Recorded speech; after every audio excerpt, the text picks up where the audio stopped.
Dalam nama Tuhan Yesus, yang siap terima firman Allah sama-sama katakan amin. Tepuk tangan yang meriah bagi Tuhan Yesus. Please sit down. Welcome home GBI Pelita. Shalom. Nice meet you all. Please join with our social media. Silakan bergabung dengan sosial media gereja, sosial media Bapak Gembala, terlebih di YouTube Suheri Gultom 01. Subscribe, like, share, and comment. Terima kasih buat saudara yang menyaksikan dan keluarga kami yang ada di live streaming dimanapun berada. Saudara menyaksikan YouTube ini, saudara pasti diberkati dengan firman Allah. Kalau saudara terberkati, silakan saudara share kepada grup-grup WA atau keluarga yang saudara kenal. Hari ini saya memberi tema, tetaplah berharap meskipun tidak ada jalan. Situasi kita kadang-kadang menjalani hidup ini tidak ada jalan. Kadang-kadang masalah yang kita hadapi itu jalan buntu. Yang kita pikir tidak ada lagi jalan. Masalah ini sepertinya inilah akhir hidupku. Kadang-kadang bisa terjadi seperasaan sepertinya gak mungkin lagi ini selesai. Gak mungkin lagi aku bisa hadapi masalah ini. Sepertinya kita diperhadapkan dengan tembok. Tetapi di Alkitab terlalu banyak orang-orang beriman menang dengan api. Sadrak, Mesak, Abednego. Menang dengan gua singa. Daniel. Menang dengan sumur. Yusuf. Saudara, siapapun saudara, saya hanya katakan saat tidak ada jalan, masih ada jalan Tuhan. Hari ini kita belajar firman Tuhan dari kitab Ratapan pasal yang ketiga. Ayat yang ke-20 sampai kepada ayat yang ke-26. Mari sama-sama kita membaca 1, 2, ya. Jiwaku selalu teringat akan hal itu dan tertekan dalam diriku. Tetapi hal-hal inilah yang kuperhatikan, oleh sebab itu aku akan berharap. 22 sama-sama. Tak berkesudahan kasih setia Tuhan. Tak habis-habisnya rahmatnya, selalu baru tiap pagi, besar kesetiaanmu. 24, Tuhan adalah bagianku, kata jiwaku. Oleh sebab itu aku berharap kepadanya, Tuhan adalah baik bagi orang yang berharap kepadanya, bagi jiwa yang mencari Dia. 26, adalah baik menanti dengan diam pertolongan Tuhan. Saudara, ini adalah cerita bagaimana Nabi Yeremia mengalami satu kesedihan yang amat sangat dalam. Dia mengalami keterpurukan, dia mengalami yang namanya kehancuran mental dalam hal ini. Dia mengalami kesusahan yang berat oleh karena Israel sedang mengalami kekalahan, kehancuran daripada Yerusalem. Kehancuran dari bangsa Yehuda. Yeremia itu salah satu daripada bangsa Yehuda. Saudara, orang Israel di pembuangan Mesir 400 tahun. Itu karena mereka melawan Tuhan. Karena mereka tidak taat kepada Tuhan, maka mereka dilempar atau dibuang ke Mesir dan mereka menjadi budak, mengalami perbudakan, sangat menderita, sangat sedih, sangat susah di Mesir. Saudara, kasih kemurahan Tuhan masih menolong mereka. Buktinya Tuhan tidak menghabisi Israel. Buktinya Tuhan masih memberi kesempatan kepada Israel untuk kembali ke Yerusalem. Untuk mereka diberi kesempatan, untuk mereka bertobat, untuk mereka kembali ke jalan Tuhan. Tapi Israel tetap keras hati, tetap tegar tengkuk, tetap kepala batu, degil. Dan Tuhan marah kembali, Yerusalem hancur porak-poranda. Bait Allah yang namanya Bait Salomo yang dibangun dengan kemegahannya hancur. Kebanggaan orang Israel itu adalah Yerusalem. Yang kedua adalah Bait Salomo. Bait Allah. Itu sangat mereka jaga, itu kebanggaan mereka. Itu lambang mereka. Kalau itu dihancurkan, maka mereka merasa sangat hancur. Karena itu suatu simbol bagi orang Israel. Tetapi karena mereka melawan Tuhan, dan mereka dibuang ke Babel selama 70 tahun. Kalau saudara baca Yeremia 25 ayat 11. Maka seluruh negeri ini akan menjadi reruntuhan dan ketandusan. Dan bangsa-bangsa ini akan menjadi hamba kepada raja apa? Raja Babel. 70 tahun lamanya. Mereka menjadi hamba, mereka diperbudak di Babel selama 70 tahun. Mereka di Mesir 400 tahunan. Tambah lagi di sini. Yeremia 29 ayat 10. Sebab beginilah firman Tuhan. Yeremia 29 ayat 10. Sebab beginilah firman Tuhan apabila telah genap 70 tahun. Berapa tahun mereka di Babel? 70 tahun. Barulah aku memperhatikan kamu. Aku akan menepati janjiku itu kepadamu. Dengan mengembalikan kamu ke tempat ini. Setelah 70 tahun di pembuangan di Babel. Ingat, di Mesir mereka menderita. Di Babel lebih menderita. Mereka menjadi budak.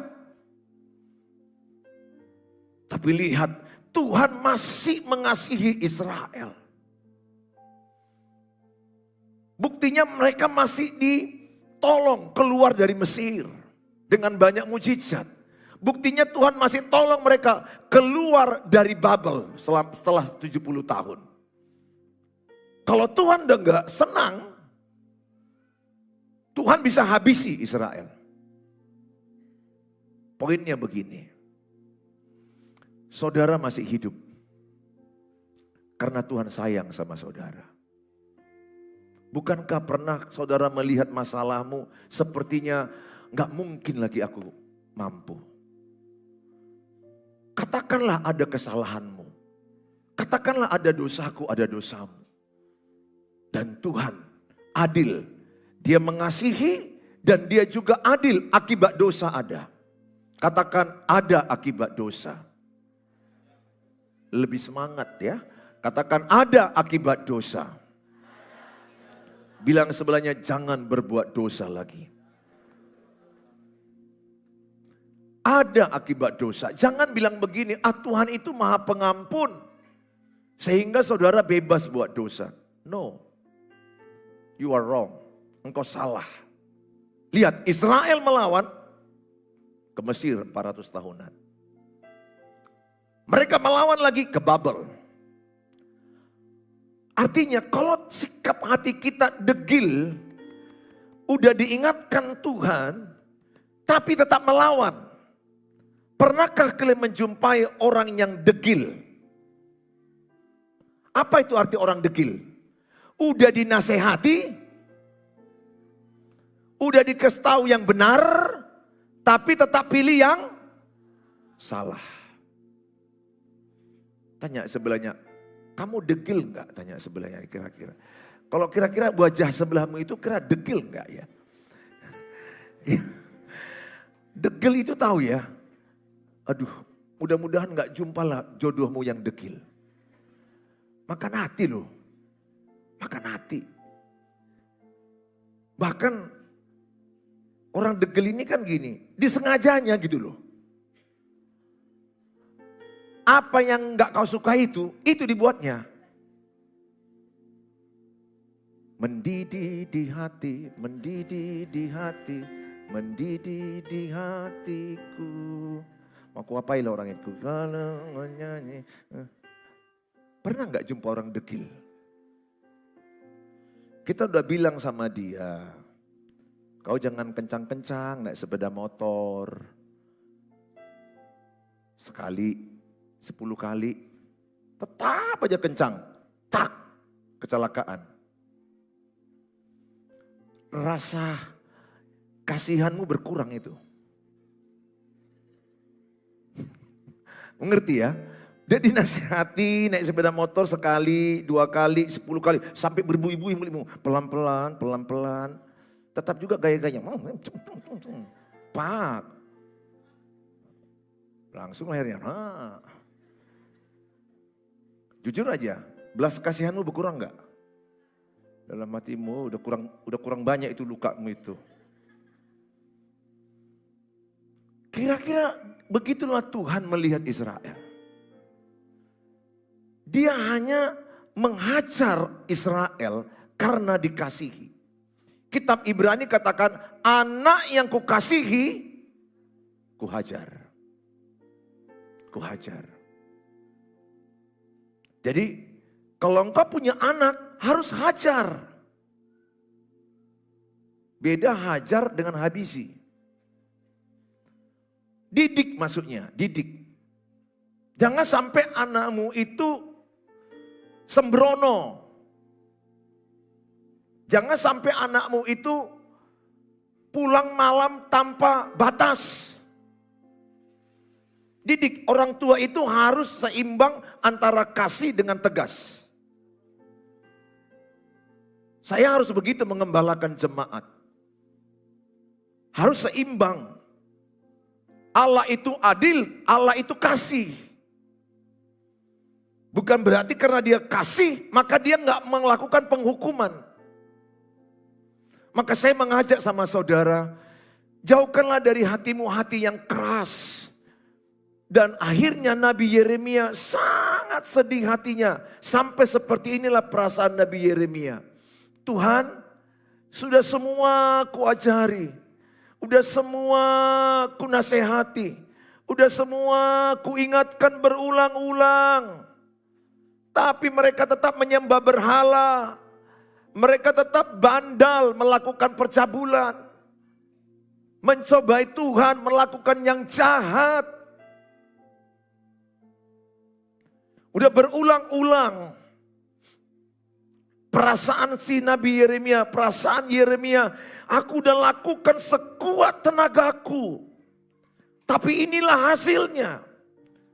Pernahkah saudara punya perasaan, sepertinya engkau udah habis-habisan melakukan sesuatu, mendidik seseorang, atau melakukan sesuatu, tapi hasilnya itu jelek gitu loh. Pernahkah saudara merasakan itu? Saudara udah lakukan semuanya. Katakanlah, engkau sebagai istri, udah kau lakukan tugasmu sebagai istri. Udah baik, bangun jam 5, doa, masak. Suami tinggal datang, minum kopi, udah ada nasi goreng. Engkau siapkan makan siangnya, engkau siapkan makan malamnya, tinggal duduk. Tapi tetap aja suamimu itu gak puas. Tetap aja suamimu pulang mabuk. Udah kau doakan. Udah kau servis dengan yang terbaik. Kau kerjakan yang terbaik, rumah kau pel. Kau didik anak-anakmu. Tetap aja suamimu gak puas. Tetap aja suamimu rusak.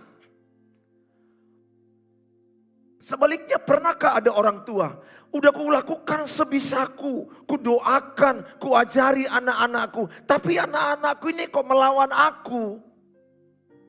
Adakah orang tua yang bisa merasakan begitu? Aku udah lakukan semua. Sebisaku yang terbaik ku kasih sama anak-anakku, tapi kok hasilnya anakku ini anak yang melawan. Atau di sini ada guru yang sudah mengajari anaknya, anak muridnya, begini cara menulis. Sehari, sebulan diajari terus. Setahun diajari menulis, nggak bisa-bisa juga. Bisa nggak ini kira-kira gurunya ditokokkan gini? Nggak boleh ya sekarang ya. Itu udah tindakan pidana, udah nggak boleh. Dulu tuh saya pernah, guru saya udah dibilang jangan mulai mengetik. Mungkin SMP itu saya masih ingat. Terketikku satu kali, tak, langsung besi yang panjang itu kepalaku, pak. Kalau zaman dulu kami main gitu. Kalau sekarang kan nggak boleh. Ya kan? Sekarang kan harus pakai verbal. Kalau dulu kapur itu sabur. Mati maho katanya. Langsung sabur itu. Oh, kapur itu, kapur. Kalau nggak kapur, penghapus. Itu yang paling aku takutkan. Kalau udah dipegangnya penghapus, kapan nggak leong gitu. Ada lagi pengalaman-pengalaman ini ya. Diajari fisika kan. Fisika ini kan kita tahu rumusnya. Tapi nggak tahu masuk-masukkan nyata kemana. Dengan sudut kemiringan 30 derajat, ikut tak miring. Aku begitu kalau fisika dulu.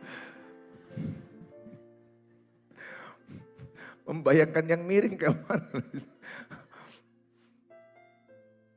Guru fisika itu kalau nggak sabar benjol-benjol loh kepala kita. Yang bodoh lah kau katanya itu. Sudut kemiringan kepalamu yang miring, bukan kepalamu yang miring. Maksudnya guru itu udah putus asa gitu loh. Ini, gini buat, ini rumusnya. Tetap juga dia gak bisa. Saya bisa rasakan perasaan Tuhan. Bagaimana perasaannya melihat Israel yang bebal. Yang keras hati. Ingat ya, Tuhan sebenarnya yang tidak ingin kau menderita. Tapi Tuhan izinkan penderitaan itu untuk mengajar. Untuk mengasihi kita, mengubah kita, membentuk kita. Makanya kalau saudara sedang ada dalam proses penderitaan, itu adalah ada rencana Tuhan di balik itu. Justru lewat penderitaan itu, banyak kita belajar lebih rendah hati, menjadi serupa dengan Tuhan, lebih lemah lembut. Orang kalau nggak pernah menderita, sombong terus. Perhatikan, hidupmu kalau nggak pernah menderita, sombongnya bukan main.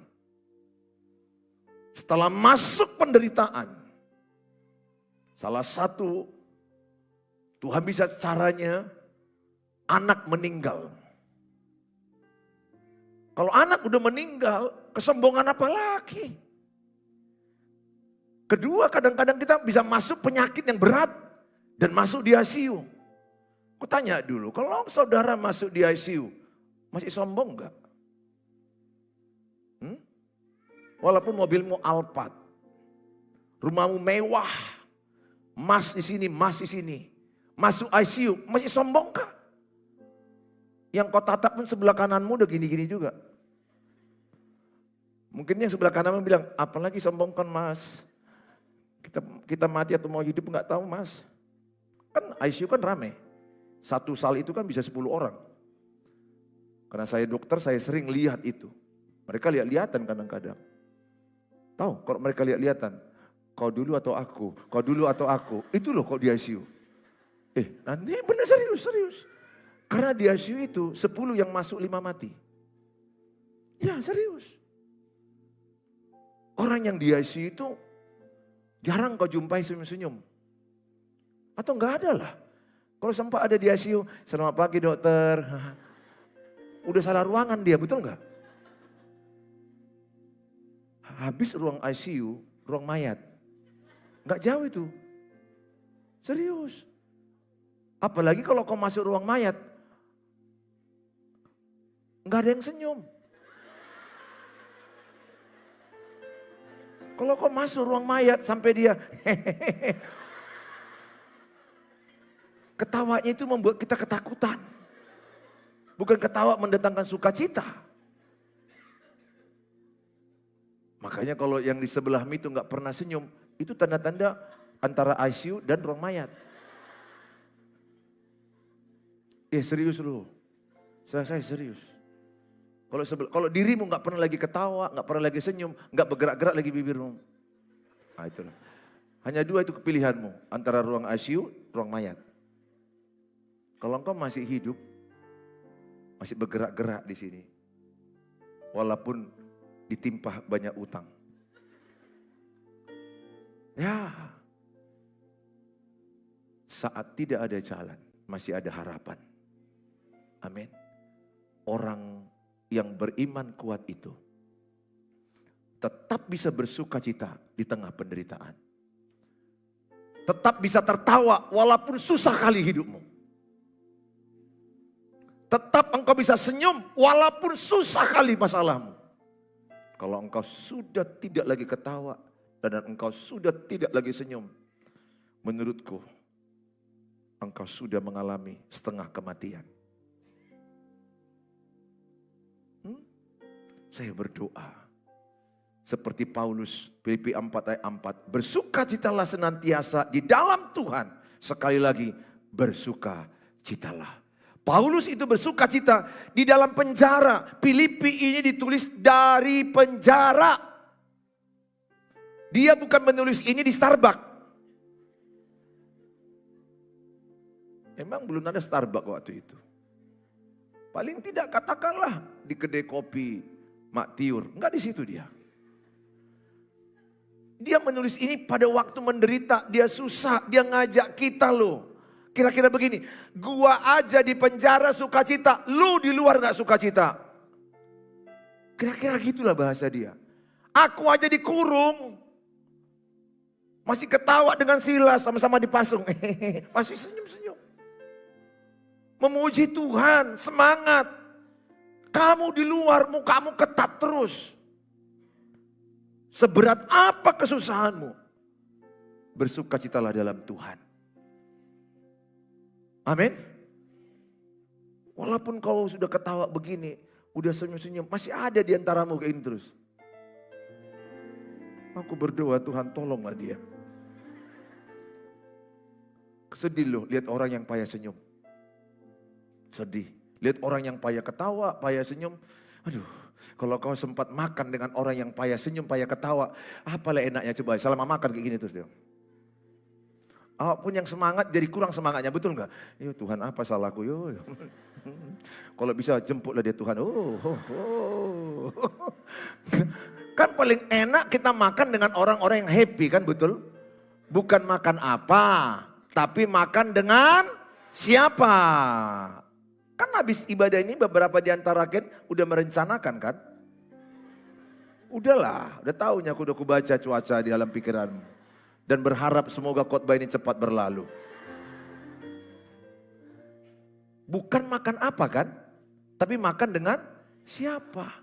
Walaupun makan yang sederhana tapi enak dengan kawanmu itu membuat ketawa, lucu. Kan kalau ketawa kan gak tahu siapa yang rakus, betul gak saudara? Yang diam-diam ini ya, aku pernah loh makan di round table sama-sama diam, sama-sama pakai sumpit. Dihitung-hitung, dia 2-3 kali ya, aku 4 kali. Jadi kelihatan. Tapi kalau sama-sama ketawa kayak gini, wah bisa. Kita tiba-tiba udah habis. Mujizat itu nyata. Tadi berisi loh. Kok bisa habis? Karena kau gak sadar, yang ketawa-ketawa itu masuk terus dia. Kita gak tahu, dibohongi dia, kita ketawa masuk makan terus.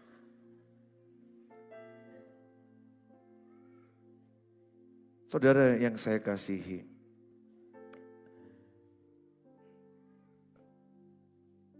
masih ada harapan dalam Tuhan. Amin. Ya, masih ada harapan. Saya berdoa engkau tetap kuat dalam Tuhan. Jangan sampai stres. Jangan depresi. Jangan frustrasi. Jangan. Ini habis ini saya melayani seorang artis. Saya lagi ditunggu di rumah sakit. Kasus bunuh diri.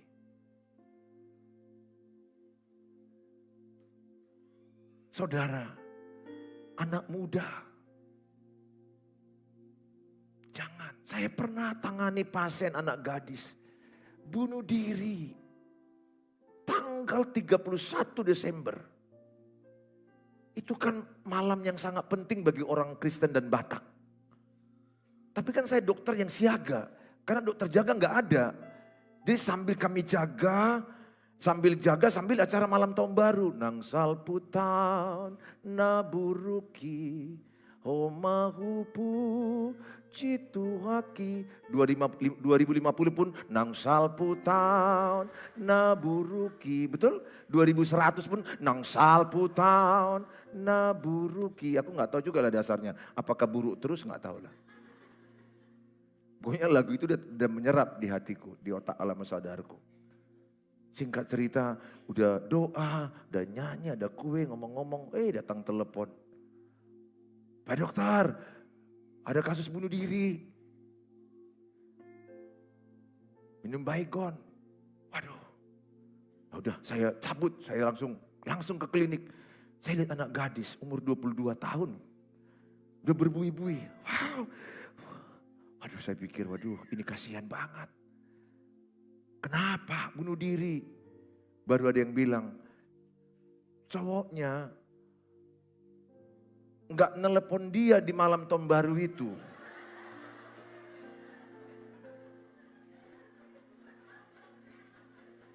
Kejam banget, gue bilang.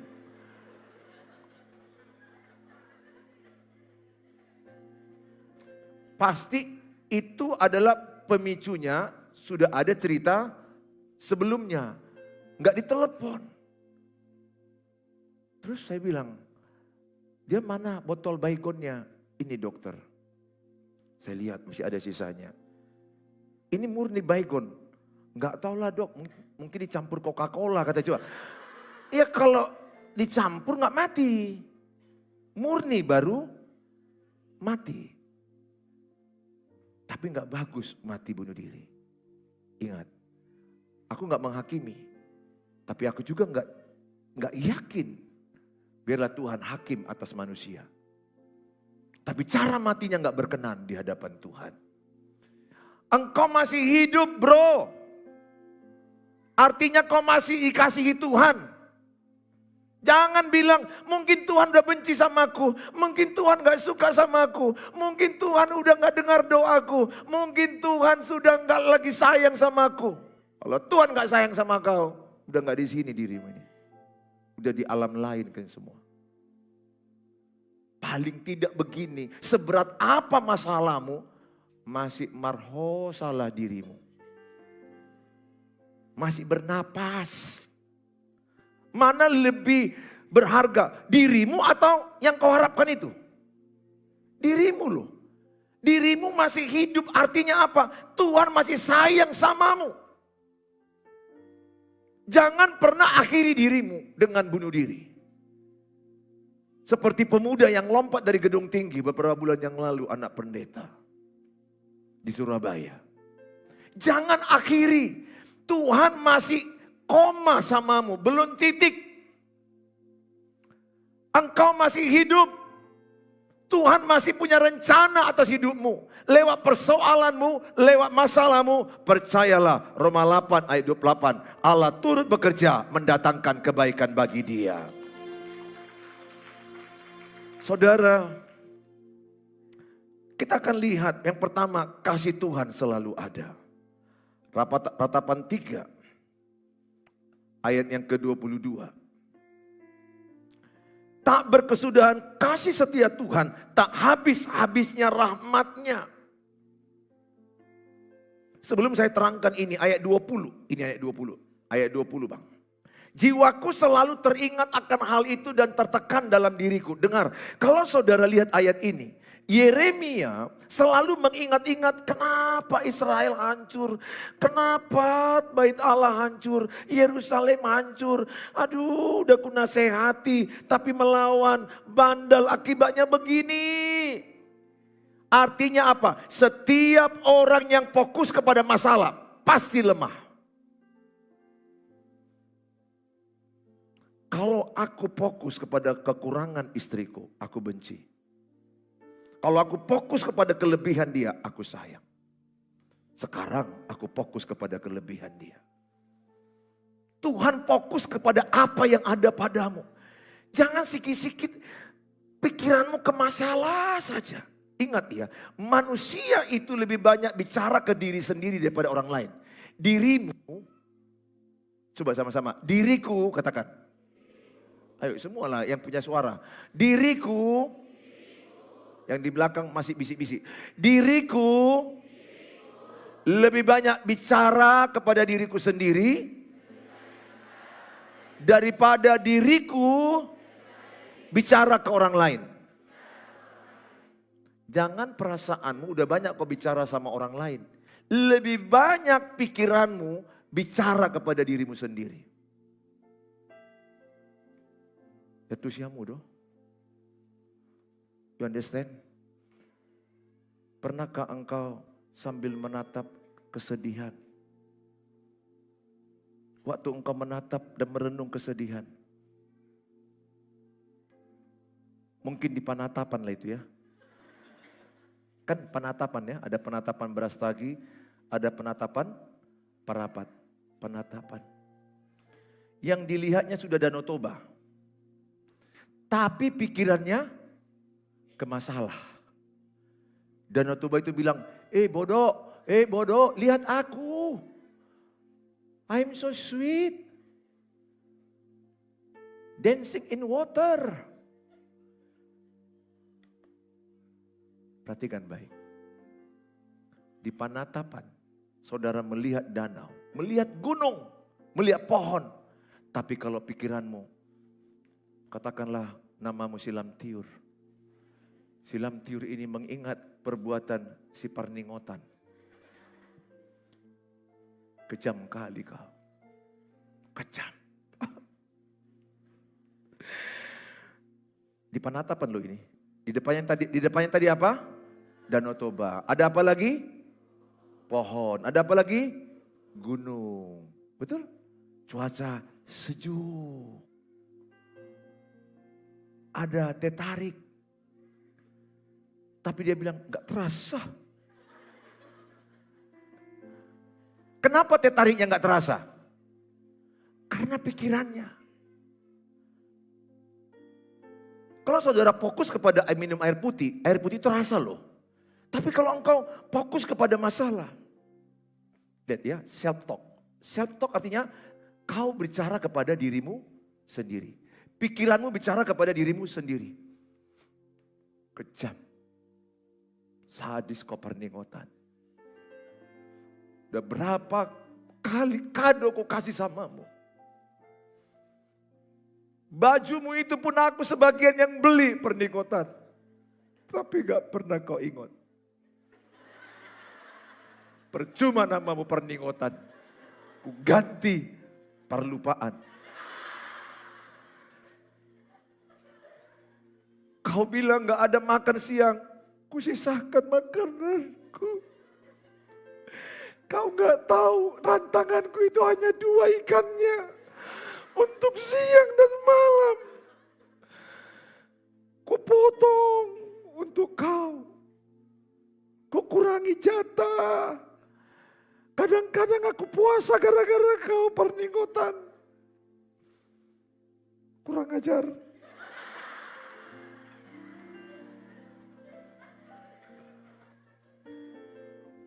Lihat. Ketika engkau termenung, pikiranmu bicara ke siapa? Diri sendiri.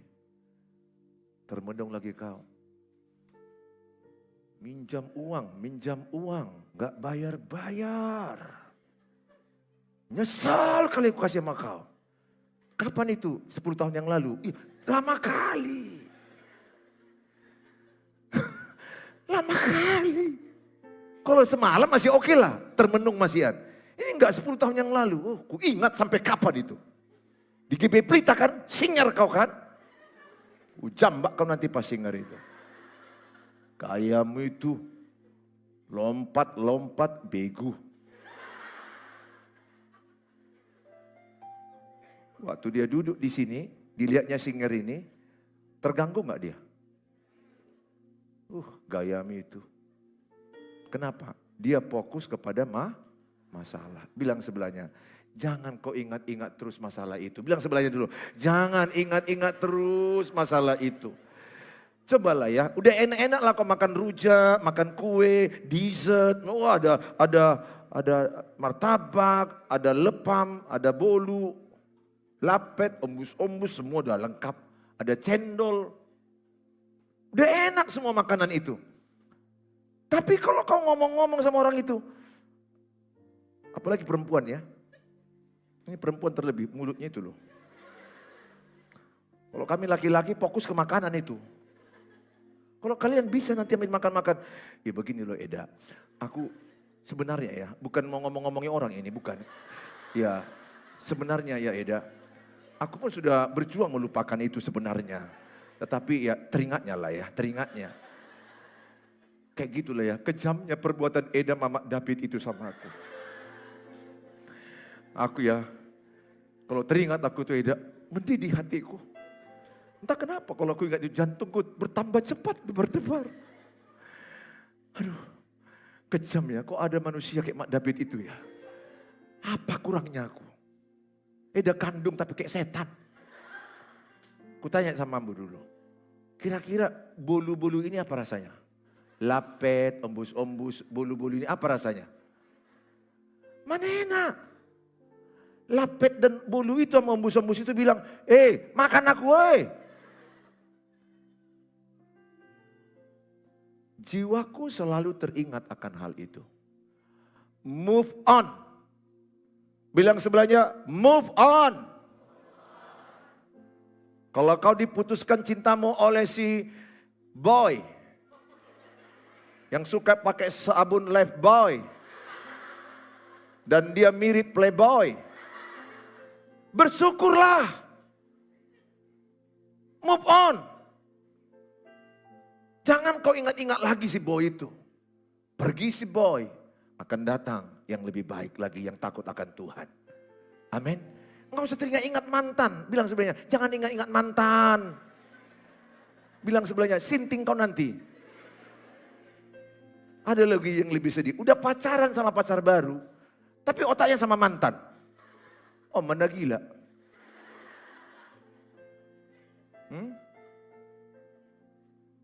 Udah istriku dia. Masih ku ingat lagi mantanku. Kan gila aku itu namanya. Jangan teringat-ingat akan masalah. Amin. Nanti kan naik aku suruh. Saya hanya mau katakan, ayo. Jangan fokus ke masalah. Siapapun yang fokus masalah pasti lemah. Lihat Yeremia, dia tertekan, terpuruk. Karena dia fokus kepada kesusahan Yerusalem, kesusahan bait Allah, kehancuran. Betul, ada sisi hidupmu yang hancur, ada yang bermasalah, ada yang bangkrut, ada masalah keuangan, ada masalah hidup dunia, perhubungan, percintaan, keluarga, apapun. Jangan fokus ke situ kata Tuhan. Lihat Petrus ketika dia fokus kepada gelombang air, kepada gelombang angin yang datang, tenggelam. Tapi ketika dia fokus kepada Yesus, dia berjalan dan mukjizat terjadi. Jadi kalau engkau fokus kepada janji Tuhan, engkau fokus kepada firman Allah, Tuhan pasti berkati engkau. Capek pikiranmu loh. Jadi payah ketawa, jadi payah makan, jadi payah tidur, jadi payah bekerja, nggak fokus, susah belajar karena pikiranmu terus kepada masalah. Cobalah pikirkan, renungkan firman Tuhan siang dan malam. Mazmur 1 ayat 1 sampai 6 dikatakan, orang benar, orang yang berbahagia yang merenungkan firman siang dan malam. Tuhan berkati dia berhasil. Yosua 1 ayat 8 katakan, renungkanlah firman siang dan malam, maka engkau beruntung dan berhasil. Hidupmu tidak akan sama kalau engkau merenungkan firman Allah, tapi hidupmu akan terpuruk masuk ke dasar laut kalau kau fokus kepada masalahmu. Jangan ingat-ingat. Jangan teringati. Ya udahlah, buat aja yang lalu itu pembelajaran. Kan gitu. Yang lalu itu buat pembelajaran. Tapi fokuslah kepada ke depan. Keluargaku yang di YouTube. Bagaimana Pak Pendeta kalau suamiku sudah lari dengan perempuan lain? Udah menikah lagi. Udah punya anak lagi. Ku jawab langsung. Lupakan dia. Gimana aku lupakan? Maksudku Bu, jangan fokus ke dia, itu lebih tepat. Pasti nggak bisa lupa dong, karena dia adalah suami. Tapi jangan terus, ibu kalau fokus ke dia tambah kuat, tambah lemah. Sakit pun aku Pak, makin sakit. Asam lambung. Asam lambung Pak, cemas, tensi, gula. Ya sudahlah Bu, di sisa waktu hidupmu ini ngapain menderita seperti itu lagi Bu. Udahlah, aku tahu itu berat, aku tahu itu susah, aku tahu itu seperti yang nggak mudah bagimu. Dan engkau berkata udah nggak mungkin lagi. Karena sudah diberkati lagi, udah punya anak lagi. Kan sulit memang. Tapi kayak mana anak-anakku ini makan? Saya bilang begini, Tuhan yang memelihara anak-anakmu. Fokus saja kepada Tuhan. Dan apa yang di tanganmu kerjakan. Kalau ibu terus ingat suami udah sama perempuan lain, tidur sama orang lain, punya anak lagi. Ya sudahlah Bu, kita nggak bisa memaksa. Life is choice. Ibu harus benahi dirimu, kasihi dirimu, bangkitkan dirimu dalam Tuhan. Berjalan dalam iman. Roma 1 ayat 17, orang benar hidup oleh iman. Di poin pertama ini dikatakan, selalu ada kasih Tuhan. Ayat 22 dikatakan, tak berkesudahan kasih setia Tuhan. Tak habis-habisnya rahmatnya. Artinya adalah selalu ada stok Tuhan untukmu, menolongmu. Stok Tuhan gak habis. Karena stok Tuhan bukan buatan dunia. Stok Tuhan dari Tuhan. Selalu cukup bagimu. Poin yang kedua dikatakan. Kasih Tuhan itu selalu baru dan baik. Ratapan 3 ayat 23 dikatakan adalah. Selalu baru tiap pagi besar kesetiaanmu. Selalu baru setiap pagi. Baru setiap pagi. Besar setiamu Tuhan, besar setiamu. Amin. Ketika kau bangun pagi, kau datang ke Tuhan Yesus. Dia kasih kesamamu tenaga baru, semangat baru, sukacita baru. Tuhan gak pernah kasih kepadamu sisa. Tuhan gak pernah kasih samamu makanan basi. Kitanya kadang-kadang kalau udah kurang enak, kasih aja. Kasih aja. Sama pembantu, sama tetangga, kasih aja. Pas yang enak, simpan, simpan, simpan. Tuhan tidak. Dia selalu memberikan samamu yang baru. Dan selalu yang baik. Makanya kalau engkau bangun pagi, kau bersyukur. Selalu baru setiap pagi. Baru setiap pagi. Besar setiamu Tuhan. Besar setiamu. Saya tahu ada masalah, saya nggak fokus ke masalah. Saya tahu ada persoalan, saya tidak fokus kepada persoalan. Saya fokus kepada Tuhan. Dia berikan aku kekuatan baru menghadapi persoalan. Dia berikan aku semangat baru. Dia berikan aku sukacita baru. Fresh from the oven. Yang segar. Makanya ikut Tuhan. Engkau akan selalu semangat tiap hari. Selalu sukacita tiap hari. Karena Tuhan Yesus memberikan harapan kepadamu. Berharaplah kepada Tuhan. Jangan kepada manusia. Engkau nanti kecewa. Kalaupun kau mau nangis, nangis kepada Tuhan. Jangan kepada manusia. Jangan berharap kepada manusia. Satu, karena manusia itu terbatas. Kedua, manusia itu berubah-ubah. Sebentar iya, sebentar tidak. Ketiga, manusia itu menolong. Tapi menceritakan apa yang ditolongnya. Gak tulus manusia banyakan. Dia mengasihi samamu, tapi ngomongnya udah kemana-mana. Makanya Tuhan bilang dilarang berharap kepada manusia. Berharap kepada Tuhan. Yeremia akhirnya menangis dan berharap kepada Tuhan. Dan Tuhan menggenapi janjinya. Pelan-pelan Israel dipulihkan. Tepuk tangan bagi Tuhan Yesus. Tak terbatas kuasamu.